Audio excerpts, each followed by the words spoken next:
we need to have a conversation about the Department of Education because the Trump administration has said all along that their plan is to dismantle it. And now they're doing it right in front of our eyes. And you can see how right here in this document released 2 days ago. And I'm not talking about firing a bunch of people. They already did that.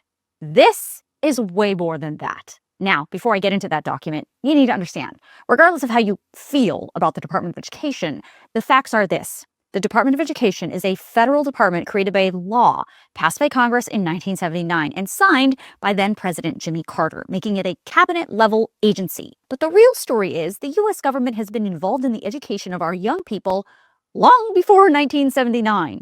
President Andrew Johnson created the Department of Education in 1867. But pretty quickly, lawmakers got concerned about the federal government exercising too much control over local schools and the way kids were taught. So just 1 year later, in 1868, the Department of Education was basically downgraded from a cabinet-level agency down to just the Office of Education. But the U.S. government was still there and still involved in education. Then, in the 1950s, let's be honest, the United States fell behind. We got jealous of the then Soviet Union's success in space, which happened because the Soviets spent national resources educating their kids, who then grew up to be smart scientists. So the U.S. government said, hey, maybe we should be paying more attention to the education of our young people, and maybe we should prioritize science so we can have smart enough kids in the United States who can grow up to become smart scientists and get us to space too. And that worked. And then by the 1960s, President Lyndon Johnson wanted to focus on serving the poorest students in this country. And he devoted federal dollars to early childhood education programs and college programs. And then in the 1970s, there was an effort in this country to help minorities and women and those with disabilities and non-English speaking students get access to education so they too could live out the American dream. And that brings us to today. In the 2024 fiscal year, the Department of Education spent $268 billion, which accounts for about 4% of all the spending done by the United States government. So just a fraction. The vast majority of that money was spent on federal student aid, basically federal student loans and Pell Grants for college students. But the money was also spent on things like elementary and secondary education programs, special education programs, career and technical and adult education programs, and post-secondary education programs. Now, President Trump does not like the Department of Education. He campaigned on getting rid of it because, in his view, the bureaucracy in the department had grown out of control and student test scores were not justifying the money that the U.S. government was spending. So in this executive order from March of this year, Trump says he wants the Department of Education gone, and he wants the states to just handle the education of their own students. Well, it's not that easy, because no president can just order a cabinet-level department like the Department of Education to close its doors. That's not how the law works.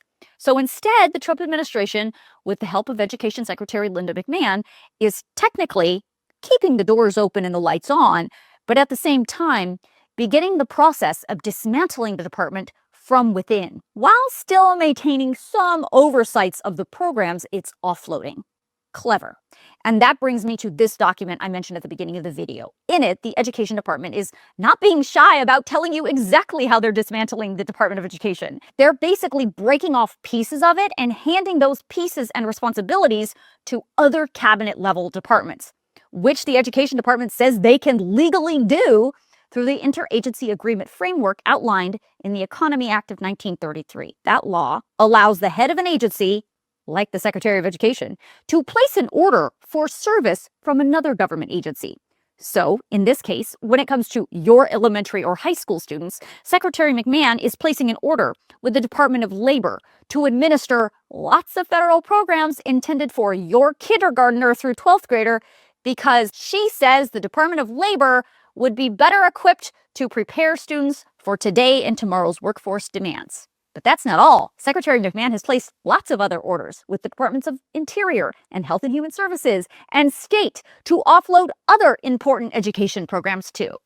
So, what does this mean for you? Well, the Education Department says there should be no impact on you or your child. But critics say the Education Department is moving billions of dollars in grant money into the hands of agencies that may have expertise in the area, but not expertise in administering these specific education programs.